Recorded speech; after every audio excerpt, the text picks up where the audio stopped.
পুরুষের চাইতে নারীর ধৈর্য অনেক বেশি। বিশেষ করে বাংলাদেশে ম্যাক্সিমাম ফ্যামিলি, ম্যাক্সিমাম সংসার টিকে আছে পুরুষের ধৈর্যের জন্য নয়, নারীর ধৈর্যের জন্য।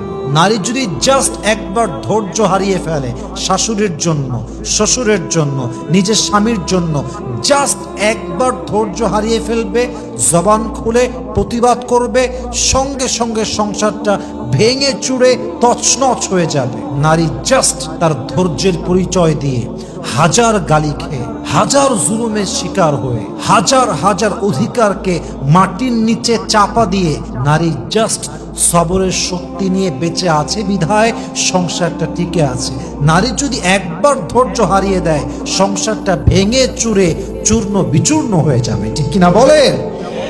অতএব সেই নারী, যেই নারী আল্লাহর দিকে তাকিয়ে ধৈর্য ধারণ করে, আল্লাহর দিকে তাকিয়ে গালি সহ্য করে, আল্লাহর দিকে তাকিয়ে সমস্ত সিচুয়েশনকে ফেস করে, এই ধৈর্যশীল নারীকে পছন্দ করে একজন, তিনি কে?